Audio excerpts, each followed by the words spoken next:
اور آلو ملک بھر میں کاشت کی جانے والی اہم فصلوں میں سے ہیں۔ مزید برآں بوسنیا اپنے پھلوں کی پیداوار خاص طور پر سیب، بیر، چیری کے لیے مشہور ہے، جو ملکی کھپت اور برآمدی منڈیوں دونوں میں نمایاں حصہ ڈالتی ہیں۔ مویشیوں کی کھیتی بوسنیا کی زراعت کا ایک اور اہم پہلو ہے۔ مویشی، بھیڑ اور مرغیاں گوشت، دودھ اور انڈے کی پیداوار کے لیے پالی جاتی ہیں۔ مویشی کاشتکاری بہت سی دیہی برادریوں کے لیے آمدنی کا ذریعہ فراہم کرتی ہیں اور ملک کی مجموعی زرعی پیداوار میں حصہ ڈالتی ہیں۔ دودھ کی مصنوعات جیسے پنیر اور دہی نے مقامی طور پر اور پڑوسی ممالک میں مقبولیت حاصل کی ہے۔ حالیہ برسوں میں بوسنیا میں پائیدار کاشتکاری کے طریقوں پر توجہ مرکوز کی گئی ہے۔ کسان تیزی سے نامیاتی کاشتکاری کے طریقے اپنا رہے ہیں، مصنوعی کیڑے مار ادویات اور کھادوں کے لیے استعمال کو کم کر رہے ہیں اور حیاتیاتی تنوع کے تحفظ کو فروغ دے رہے ہیں۔ یہ پائیدار طریقے نہ صرف ماحول کی حفاظت کرتے ہیں بلکہ زرعی مصنوعات کے معیار اور قدر میں بھی اضافہ کرتے ہیں، جس سے وہ مقامی اور بین الاقوامی منڈیوں میں زیادہ مطلوبہ بن جاتے ہیں۔ بوسنیائی زراعت ملک کی معیشت میں اہم حصہ ڈالتی ہے۔ یہ روزگار کے مواقع فراہم کرتی ہے، خاص طور پر دیہی علاقوں میں ذریعہ معاش کو سہارا دیتی ہے اور شہری نقل مکانی کو کم کرتی ہے۔ زرعی شعبہ زرعی مصنوعات جیسے پھل، سبزیاں، شہد، ڈیری اور گوشت کی مصنوعات کی برآمد کے ذریعے ملک کے تجارتی توازن میں بھی حصہ ڈالتا ہے۔ جدید ٹیکنالوجیز اور پائیدار طریقوں میں سرمایہ کاری کر کے بوسنیا زرعی پیداوار اور اقتصادی ترقی کو مزید فروغ دینے کی صلاحیت رکھتا ہے۔ بوسنیا کی یورپی یونین میں شمولیت کی خواہشات نے اس کے زرعی شعبے کو مثبت طور پر متاثر کیا ہے۔ یورپی یونین کے انضمام کے عمل نے زرعی اصلاحات کے نفاذ اور زرعی پالیسیوں کو یورپی یونین کے معیارات کے ساتھ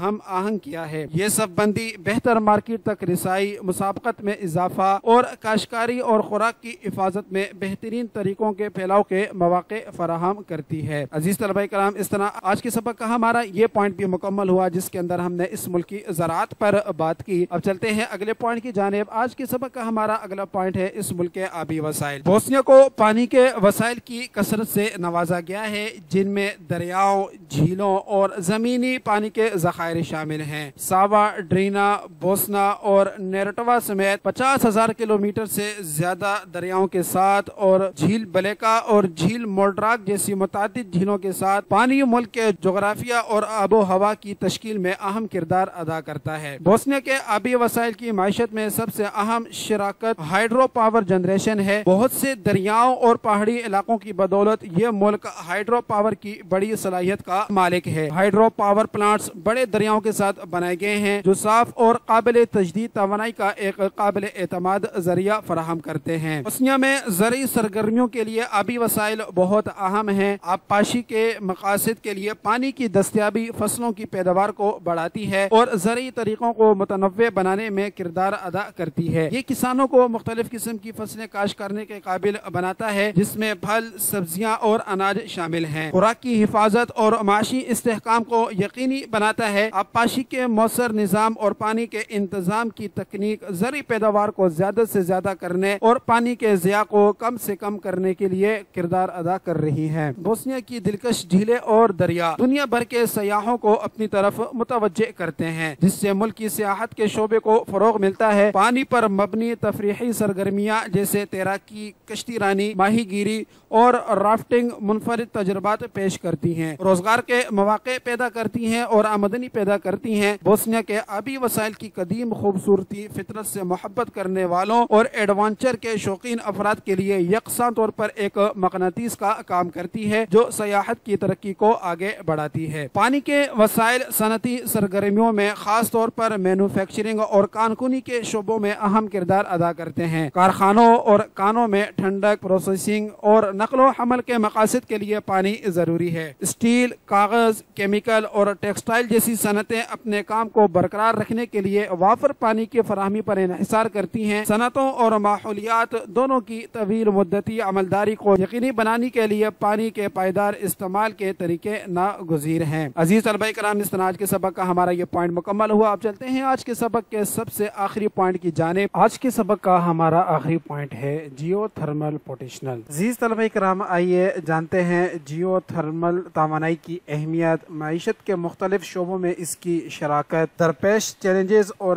اس قابل تجدید وسائل کو بروئے کار لانے کی اہمیت کا جائزہ لیتے ہیں۔ جیو تھرمل توانائی زمین کی سطح کے نیچے ذخیرہ شدہ حرارت سے حاصل کی جاتی ہے۔ یہ قابل تجدید توانائی کا ذریعہ ہے جسے بجلی کی پیداوار، حرارتی اور ٹھنڈک کے مقاصد کے لیے استعمال کیا جا سکتا ہے۔ بوسنیا اور ہرزیگوینا کو امید افزا جیو تھرمل وسائل سے نوازا گیا ہے۔ اس میں گرم چشمے، آتش فشاں اور زیر زمین ذخائر شامل ہیں۔ معیشت میں بوسنیا کی جیو تھرمل صلاحیت کی سب سے اہم شراکت میں سے ایک جیو تھرمل پاور جنریشن ہے۔ جیو تھرمل پاور پلانٹس کی گہری زیر زمین سے گرمی کو بجلی میں تبدیل کرتے ہیں۔ ان وسائل کو استعمال کرنے سے بوسنیا ایندھن پر اپنا انحصار کم کر سکتا ہے، گرین ہاؤس گیسوں کے اخراج کو کم کر سکتا ہے اور توانائی کی حفاظت کو بڑھا سکتا ہے۔ جیو تھرمل گرمی کی مسلسل فراہمی، مستحکم اور قابل اعتماد بجلی کی پیداوار کو یقینی بناتی ہے، قومی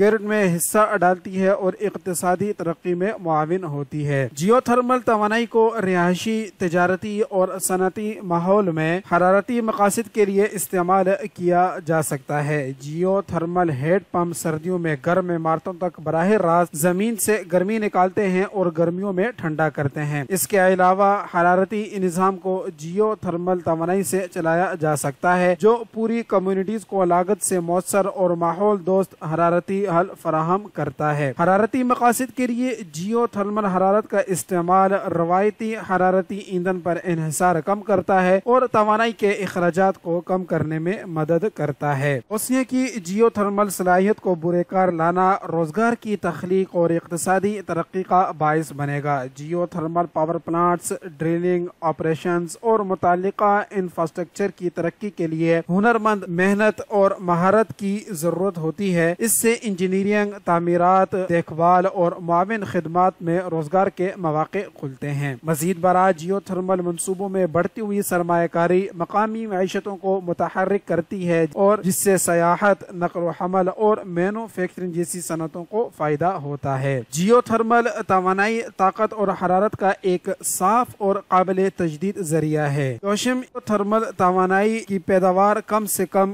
گرین ہاؤسز گیسز کے اخراج کو جاری کرتی ہے جو موسمیاتی تبدیلیوں کو کم کرنے میں معاون ہے۔ جیو تھرمل توانائی کی طرف منتقلی سے بوسنیا فضائی آلودگی کو کم کر سکتا ہے، ہوا کے معیار کو بہتر بنا سکتا ہے اور پائیدار ترقی کو فروغ دے سکتا ہے۔ ممکنہ فوائد کے باوجود بوسنیا کے جیو تھرمل صلاحیت کو بروئے کار لانے میں چیلنجز پر قابو پانا ہے۔ ان میں ایکسپلوریشن اور انفراسٹرکچر کی ترقی، تکنیکی مہارت کے تقاضے اور ریگولیٹری فریم ورک کے لیے اعلیٰ پیشگی اخراجات شامل ہیں۔ تاہم معاون پالیسیوں اور ترغیبات کے ساتھ جیو تھرمل منصوبوں میں سرمایہ کاری زیادہ پرکشش ہو سکتی ہے جس کے نتیجے میں استعمال میں اضافہ اور وسیع تر اقتصادی فوائد حاصل ہو سکتے ہیں۔ عزیز طلبہ کرام، اس طرح ہمارا آج کا سبق مکمل ہوا۔ آج کے سبق کا خلاصہ جان لیتے ہیں۔ آج کا سبق ہمارا ملک کے بوسنیا کے وسائل پر مشتمل تھا۔ آج کے سبق کے اہم پوائنٹس پر ایک نظر دوڑاتے ہیں۔ آج کے سبق کا ہمارا پہلا پوائنٹ اس ملک کی معدنیات تھی۔ دوسرے نمبر پر آج ہم نے اس ملک کے جنگلات پر گفتگو کی۔ آج کے سبق کا ہمارا تیسرا پوائنٹ اس ملک کے زراعت تھی۔ چوتھا پوائنٹ اس ملک کے آبی وسائل تھے۔ اسی طرح ہمارے سبق کا آج کا پانچواں پوائنٹ اس ملک کی توانائی تھی اور اس سبق کا آخری پوائنٹ